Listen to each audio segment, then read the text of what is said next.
Seja bem-vindo ao canal Minutos de Sabedoria hoje, canal voltado para te ajudar a alcançar o seu desenvolvimento pessoal e prosperidade em todas as áreas de sua vida. Acesse apontando o seu celular para o QR Code na tela ou clique no link no primeiro comentário. Vamos ao vídeo. Capítulo 5. E algo mais. Você já tentou sinceramente, e ainda assim falhou? Talvez tenha falhado porque havia algo mais necessário para trazer o sucesso que você estava procurando. O axioma de Euclides diz: o todo é igual à soma de todas as partes e é maior do que qualquer de suas partes. Isso pode ser avaliado, assimilado e aplicado em cada resultado ou realização. Por outro lado, qualquer parte é menor do que o todo. Portanto, é importante que você adicione todas as partes necessárias para completar o todo. Uma atitude mental negativa é uma das principais causas de fracasso. Você pode ser desnecessariamente ignorante dos fatos, leis universais e poderes. Você pode conhecer muitos deles, mas fracassar em aplicá-los a uma necessidade específica. Você pode não saber como conseguir relacionar, usar, controlar ou harmonizar poderes conhecidos e desconhecidos. Quando busca o sucesso com a AMP, você continua tentando. Continua pesquisando para encontrar algo mais. O fracasso é experimentado por aqueles que, quando experimentam a derrota, param de tentar encontrar o algo mais. É fácil quando você aprende o algo mais e experimenta o know-how. Dê um quebra-cabeça para uma criança e talvez ela não consiga resolvê-lo. Se continuar tentando e aprender como resolvê-lo, ela então trata disso rapidamente. Você não é criança. Mas talvez haja vários enigmas da vida que você queira resolver. Você pode resolvê-los mais facilmente com a AMP. Por exemplo, certa vez um compositor escreveu uma canção, mas não conseguia publicá-la. George M. Cohan comprou-a e acrescentou algo mais. O algo mais rendeu uma fortuna a Cohan. Ele apenas acrescentou 3 palavrinhas: hip, hip, hurra. Thomas Edison fez mais de 10.000 experimentos antes de desenvolver uma lâmpada incandescente de sucesso. Após cada derrota, ele continuou à procura de algo mais, até encontrar o que procurava. Quando o desconhecido tornou-se conhecido para ele, inúmeras lâmpadas elétricas puderam ser fabricadas. Foi necessário apenas aplicar leis universais que sempre existiram, mas anteriormente não haviam sido reconhecidas como aplicáveis à invenção específica. Existem muitas curas e prevenções para as doenças. Todavia, em determinado momento, podem ser desconhecidas. A prevenção médica para a polio era desconhecida até o Dr. Jonas Edward Salk utilizar princípios da lei universal que antes não eram aplicados pela profissão médica para a prevenção dessa temida doença. Você pode fazer $1 milhão empregando uma fórmula de sucesso. Se perder seu dinheiro, pode fazer outro 1 milhão, e até mais. Quer dizer, desde que saiba a fórmula e a aplique. Suponha que você não tenha reconhecido a fórmula a qual o ajudou a fazer seu primeiro 1 milhão. Você pode fracassar na segunda tentativa, pois se desvia dos princípios do sucesso aplicáveis. Em sua segunda tentativa, pode precisar fazer ajustes devido a condições cambiantes. Mas os princípios permanecerão os mesmos. Orville e Wilbur Wright tiveram sucesso em voar porque acrescentaram algo mais. Muitos inventores chegaram muito perto de inventar o avião antes dos irmãos Wright. Eles usaram os mesmos princípios utilizados pelos outros. Mas acrescentaram algo mais. Criaram uma nova combinação. Por isso tiveram sucesso onde todos os outros falharam. O algo mais foi bastante simples. Anexaram flaps móveis de um design específico nas extremidades das asas, de modo que o piloto pudesse controlá-los e manter o equilíbrio do avião. Esses flaps foram os precursores do aileron moderno. Você notará um denominador comum em todas essas histórias de sucesso. Em cada caso, o ingrediente secreto foi a aplicação de uma lei universal anteriormente não aplicada. Isso fez a diferença. Então, se você está no limiar do sucesso sem ser capaz de atravessá-lo, tente acrescentar algo mais. Não precisa ser muito. As palavras hip, hip, hurra foram tudo o que era preciso para fazer uma canção de sucesso. Pequenos flaps foram tudo o que era preciso para fazer um avião voar depois de outros terem fracassado. Não é necessariamente a quantidade de algo mais, mas a qualidade inspirada que conta. Porque a Suprema Corte decidiu que Alexander Graham Bell inventou o telefone. Muitas pessoas alegaram ter inventado o telefone antes de Alexander Graham Bell. Entre aqueles que detinham patentes anteriores estavam Gray, Edison, Dolbear, McDonough, Vanderveide e Reis. Philip Reis foi o único que aparentemente chegou perto do sucesso. A pequena diferença que fez uma grande diferença foi um único parafuso. Reis não sabia que, se tivesse girado um parafuso um quarto de volta, teria transformado a corrente alternada em corrente contínua. E então teria sido bem-sucedido. Em um caso da Suprema Corte dos Estados Unidos, o tribunal observou que Reis sabia o que tinha de ser feito a fim de transmitir a fala pela eletricidade é muito aparente, pois, em seu primeiro artigo, disse: tão logo seja possível produzir, em qualquer lugar e de qualquer forma, vibrações cujas curvas sejam as mesmas que as de qualquer tom ou combinação de tons determinados, deveremos receber a mesma impressão que esse tom ou combinação de tons teriam produzido em nós. A corte observou a seguir. Reis descobriu como reproduzir tons musicais, mas não mais que isso. Ele podia cantar por meio de seu aparelho, mas não podia falar. Do início ao fim ele admitiu isso. Como no caso dos irmãos Urai, o algo mais que Bell adicionou foi relativamente simples. Ele mudou de uma corrente intermitente para uma corrente contínua, o único tipo capaz de reproduzir a fala humana.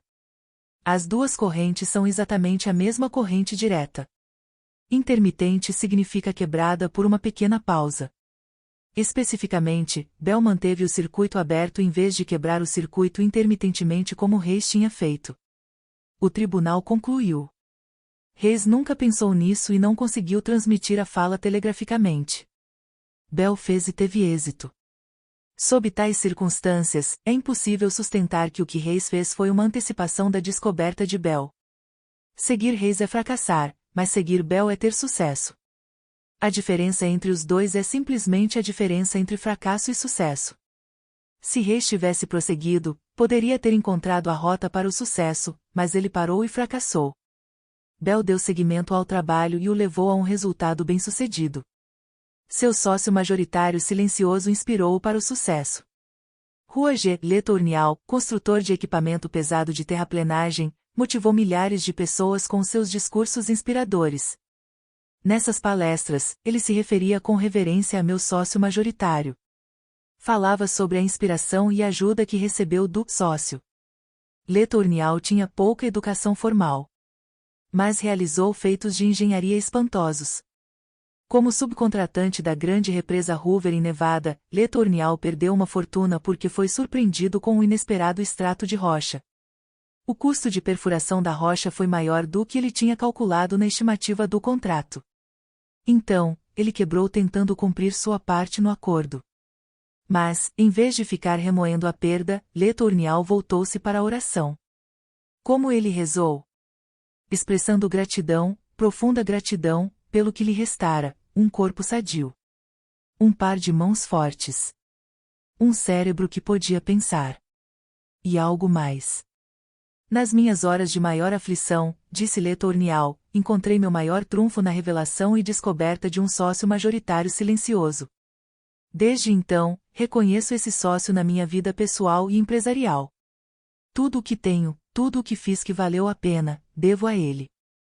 Napoleão Hill esteve associado a Letourneau por 18 meses e teve a oportunidade de observá-lo de perto. Àquela altura, Letourneau tornará-se um conhecido conferencista inspirador.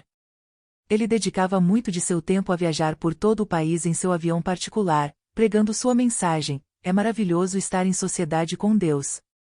Certa noite, quando os dois homens voavam de volta para casa após uma palestra na Carolina do Norte, aconteceu algo interessante.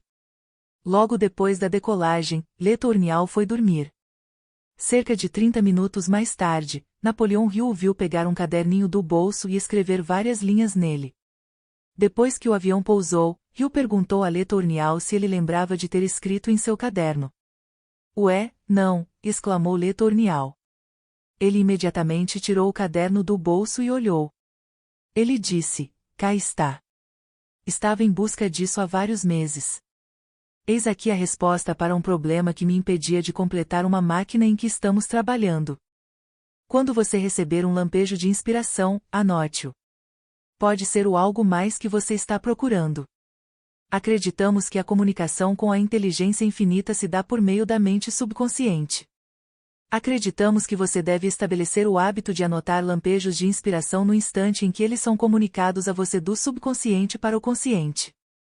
Albert Einstein desenvolveu teorias complexas e profundas sobre o universo e as leis naturais que o controlam. Contudo, usou apenas os mais simples, mas os mais importantes, instrumentos já inventados, um lápis e um pedaço de papel. Ele escrevia suas perguntas e respostas. Você desenvolverá seus poderes mentais quando aprender e desenvolver o hábito de se fazer perguntas, quando aprender e desenvolver o hábito de usar lápis e papel para anotar suas dúvidas, ideias e respostas. É improvável que Einstein e outros cientistas chegassem às suas conclusões bem-sucedidas sem ter aprendido a partir do conhecimento registrado por matemáticos e cientistas que os precederam. Também é improvável que tivesse tentado sem ter se motivado a procurar princípios universais após desenvolver o hábito de se engajar em períodos de pensamento e ação. Você conhece algum grande pensador ou pessoa realizadora a qual não faça anotações das ideias que lhe ocorrem? Aprenda pensamento criativo com o pensador criativo. O poder criador da mente e imaginação aplicada, de Alex F. Osborne, da agência de publicidade Batten, Barton, Durstine e Osborne, inspirou centenas de milhares de pessoas a se engajarem em pensamento criativo. Igualmente importante é que essas pessoas foram motivadas à ação positiva e construtiva. O pensamento não é criativo a menos que seja levado adiante pela ação. Osborne, como muitos pensadores criativos, usava um bloco de notas e um lápis como ferramentas de trabalho favoritas. Quando lhe ocorria uma ideia, ele anotava. Como outros grandes realizadores, dedicava-se a períodos de pensamento, planejamento e estudo.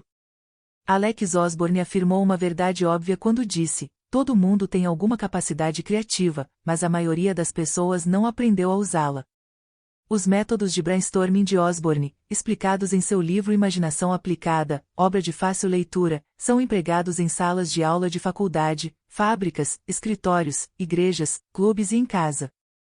Brainstorming, conforme desenvolvido por Osborne, é um método muito simples, no qual duas ou mais pessoas usam a imaginação coletiva para chegar a ideias que fulguram de seu subconsciente para a mente consciente em resposta a uma pergunta incorporando um problema específico. As ideias são anotadas tão logo ocorrem à mente dos participantes. Não é permitido nenhum julgamento crítico antes que muitas sejam anotadas. Mais tarde, são esquadrinhadas e julgadas para se determinar a praticidade e o valor. A Faculdade La Salle da Filadélfia e muitas universidades em todo o país ministram cursos abrangentes de pensamento criativo, incluindo os métodos utilizados pelos pensadores criativos em muitas fases dos negócios e da indústria. Foi um desses pensamentos criativos que permitiu a Elmer Gates fazer deste mundo um lugar melhor para se viver. Gates foi um grande professor, filósofo, psicólogo, cientista e inventor norte-americano.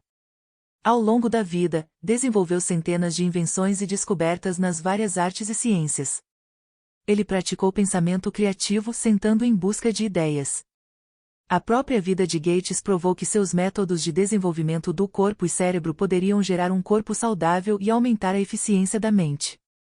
Napoleão Hill lembra como, munido de uma carta de apresentação de Andrew Carnegie, foi visitar Gates em seu laboratório em Chevy Chase. Quando Hill chegou, a secretária de Gates disse: "Sinto muito, mas não estou autorizada a perturbar o Dr. Gates neste momento." "Quanto tempo você acha que vai demorar para que eu possa vê-lo?" perguntou. "Não sei, mas pode demorar até 3 horas, ela respondeu. "Você poderia me dizer por que não pode perturbá-lo?" Ela hesitou e então respondeu: "Ele está sentado em busca de ideias." Napoleão Hill sorriu. "O que isso significa, sentado em busca de ideias?" Ela retornou o sorriso e disse: "Talvez seja melhor deixarmos o Dr. Gates explicar. Realmente não sei quanto tempo vai demorar, mas você está convidado a esperar. Se preferir vir outro dia, verei se consigo marcar um horário para você." Hill decidiu esperar. Foi uma decisão valiosa. O que aprendeu valeu a pena esperar. Ele conta o que aconteceu da seguinte maneira. Quando Gates finalmente apareceu na sala e sua secretária nos apresentou, contei-lhe em tom jocoso o que ela havia dito. Depois de ler a carta de apresentação de Andrew Carnegie, respondeu em tom afável: Você estaria interessado em ver onde me sento em busca de ideias e como faço isso? Ele me levou para uma salinha à prova de som. A única mobília no cômodo consistia em uma mesa e uma cadeira simples. Em cima da mesa, havia blocos de papel, vários lápis e um interruptor para acender e apagar as luzes. Em nossa entrevista, Gates explicou que, quando era incapaz de obter uma resposta para um problema, entrava na sala, fechava a porta, sentava-se, apagava as luzes e mergulhava em profunda concentração. Ele aplicava o princípio do sucesso de atenção controlada, pedindo ao subconsciente que lhe desse uma resposta para o problema específico, fosse qual fosse. Em algumas ocasiões, as ideias pareciam não vir. Em outras vezes, afluíam à sua mente na mesma hora. E, em alguns casos, levava até 2 horas para aparecerem. Tão logo começavam a se cristalizar, ele acendia as luzes e começava a escrever. Elmer Gates refinou e aperfeiçoou mais de 200 patentes que outros inventores tinham empreendido, mas ficado aquém do sucesso. Ele conseguiu adicionar os ingredientes que faltavam, o algo mais. Seu método consistia em começar pela análise do pedido de patente e seus desenhos até encontrar sua fraqueza, o algo mais que faltava. Ele levava uma cópia do pedido de patente e dos desenhos para a saleta. Ao sentar-se em busca de ideias, concentrava-se em encontrar a solução para um problema específico. Quando Napoleão Hill pediu a Gates para explicar a origem de seus resultados ao sentar-se em busca de ideias, ele deu a seguinte explicação: as fontes de todas as ideias são conhecimento armazenado na mente subconsciente e adquirido por meio da experiência individual, observação e educação. Conhecimento acumulado por outros pelos mesmos meios, que podem ser transmitidos por telepatia. O grande armazém universal de inteligência infinita, onde é depositado todo o conhecimento e todos os fatos e que pode ser contatado por meio do setor subconsciente da mente. Quando sento em busca de ideias, posso sintonizar uma ou todas essas fontes. Se outras fontes de ideias estão disponíveis, não sei quais são. Elmer Gates encontrava tempo para se concentrar e pensar em sua busca por algo mais. Ele sabia o que estava procurando especificamente. E ia adiante com ação positiva. No capítulo 7, vamos discutir como você pode aprender a ver, de modo que sua busca por algo mais seja facilitada. Nessa busca, você pode falhar. Porém, ao fracassar, você pode ter sucesso em descobrir algo ainda maior.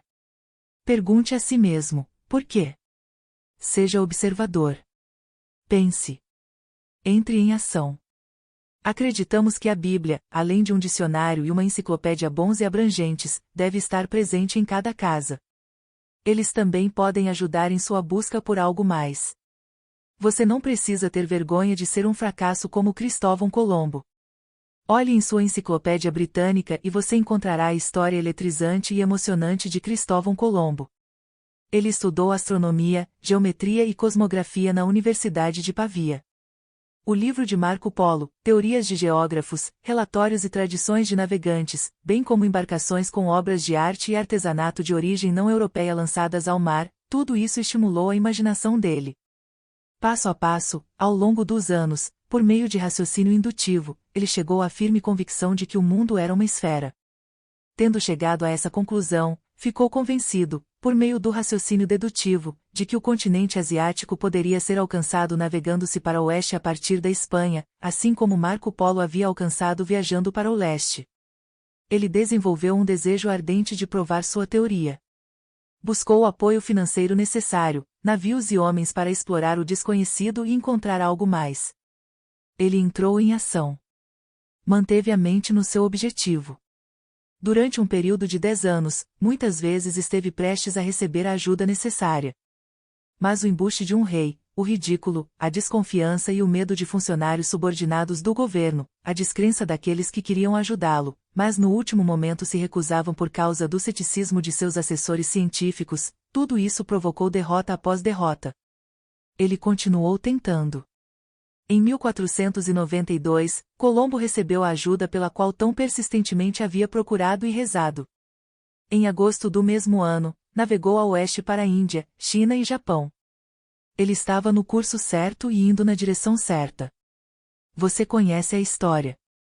Depois de desembarcar nas ilhas do Caribe, Cristóvão Colombo retornou à Espanha com ouro, algodão, papagaios, armas curiosas, plantas misteriosas, pássaros, entre outros animais desconhecidos, e vários nativos.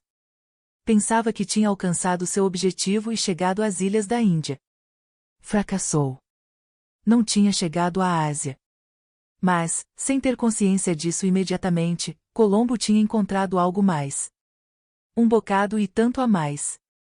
Você, como Cristóvão Colombo, pode falhar em alcançar seus objetivos principais mais elevados ou suas sublimes obsessões. Você, como ele, pode fracassar em seus esforços para chegar a um destino distante no reino do desconhecido. Mas pode descobrir algo equivalente à riqueza das Américas. Você, como ele, pode inspirar e direcionar aqueles que lhe seguem a rumar na direção certa, no curso certo, e irem mais longe no desconhecido até alcançar os objetivos dignos que concebeu. Você, como ele, tem tempo e o poder de pensar. Você, como ele, pode esforçar-se com persistência e com uma atitude mental positiva para alcançar seus objetivos principais definidos e encontrar algo mais. Você não precisa ter vergonha de ser um fracasso como Cristóvão Colombo. E algo mais. Como aplicar isso? Por agora você deve estar em condições de extrair princípios dos exemplos específicos, de modo que possa relacionar, assimilar e usá-los. Concordamos com o almirante H.G. Rickover nas verdades fundamentais de sua declaração. Entre os jovens engenheiros que entrevistamos, encontramos uns poucos que tiveram formação completa nos fundamentos ou princípios de engenharia e, porém, a maioria absorveu quantidades de fatos, muito mais fáceis de aprender do que os princípios, mas de pouco uso sem a aplicação destes. Uma vez adquirido, um princípio torna-se parte do indivíduo e nunca é perdido. Pode ser aplicado aos novos problemas e não se torna obsoleto, como acontece com todos os fatos em uma sociedade cambiante. 1. Aprenda os princípios. Aplique-os. Se você não está fazendo progresso satisfatório para alcançar seus objetivos, procure o algo mais. Pode ser algo conhecido ou desconhecido. Mas você vai encontrá-lo se dedicar o tempo necessário para estudar, pensar, planejar e pesquisar. Agora, este capítulo não estaria completo sem referência à força cósmica do hábito. Usar a força cósmica do hábito é um dos 17 princípios do sucesso. E o conceito da força cósmica do hábito é fácil de entender. Trata-se de um nome que demos ao poder aplicado de qualquer princípio ou lei natural e universal, conhecido ou desconhecido. A força cósmica do hábito pode ser simplesmente definida como o uso da lei universal, seja ela conhecida ou desconhecida para você. Por exemplo, é fácil entender que, quando um objeto cai no chão, a lei da gravidade está sendo aplicada. E, portanto, se você quer que um objeto caia de uma determinada altura, você usa a força cósmica do hábito. Nesse caso em particular, a lei da gravidade. Mas a lei da gravidade, ou qualquer outra lei, não é em si mesma um poder. Contudo, quando você usa o princípio corretamente, o poder então é empregado de acordo com a lei universal. E, assim, a quebra do átomo, cada invenção, fórmula química, fenômeno psíquico, ação e reação individual, seja algo físico, mental ou espiritual, é o resultado do uso da lei natural. Para cada resultado, existe uma causa. E o resultado é ocasionado pelo uso da força cósmica do hábito. Novamente, o homem é uma mente com um corpo. E pode pensar. É por meio do pensamento que ele aprende a usar a força cósmica do hábito. E seu pensamento pode transformar os pensamentos dele em realidade. Esse conceito não é difícil de compreender, pois, em 1900, Albert Einstein deu ao mundo sua famosa fórmula, I igual mc2. Essa fórmula explica a relação entre energia e matéria. Quando a matéria se aproxima da velocidade da luz, chamamos de energia e, à medida que a velocidade diminui para zero, continua a ser matéria. Na fórmula, I é energia, m é massa ou matéria e c representa a velocidade da luz. Assim vemos que a fórmula de Einstein é um símbolo em palavra de uma das leis da força cósmica do hábito. Por compreender e aplicar essa fórmula, o homem tem sido capaz de transformar matéria em energia, e energia em matéria, e de usar a energia atômica para fins construtivos, tais como iluminar uma cidade inteira, abastecer navios, ou mesmo para questões cotidianas como gerar calor para cozinhar. E algo mais, agora podemos ver que, como matéria e energia são a mesma coisa, tudo no universo está relacionado. Então você tem um problema? Isso é bom. Você vai aprender no capítulo seguinte como adaptar muitas das lições aprendidas neste capítulo à sua própria vida. Então terá condições de enfrentar com êxito os problemas criados pela lei universal da mudança, que, como toda lei natural, é resultado da força cósmica do hábito. Piloto número 5. Pensamentos pelos quais se guiar. 1. E algo mais. O que o importante princípio contido neste capítulo significa para você e como você pode aplicá-lo. 2. Se você falhou em um empreendimento, pode ser porque lhe falte algo mais, falta um número em sua combinação de sucesso? 3. O todo é igual à soma de todas as partes e é maior do que qualquer de suas partes. A falta de alguma está impedindo seu sucesso? 4. A pequena diferença entre sucesso e fracasso muitas vezes é algo mais, hip, urra. Um flap de asa móvel. Um quarto de volta de um parafuso. 5. Você tem sociedade com seu sócio majoritário? 6. Use os mais simples, mas mais importantes, instrumentos já inventados, papel e lápis, para anotar lampejos de inspiração quando eles ocorrerem. 7. Qual é a diferença entre a técnica de brainstorming e a de sentar em busca de ideias? Qual é o valor de cada uma? 8. Use o princípio do sucesso de atenção controlada. 9. Não tenha medo de ser um fracasso como Cristóvão Colombo. 10. Você estabeleceu o hábito de aprender os princípios fundamentais, ou apenas absorve quantidades de fatos? 11. Você entende e consegue aplicar em sua própria experiência as verdades e os princípios fundamentais da declaração do almirante H.G. Rickover? Você não precisa ter vergonha de ser um fracasso como Cristóvão Colombo. Gostou? Link do próximo capítulo na descrição.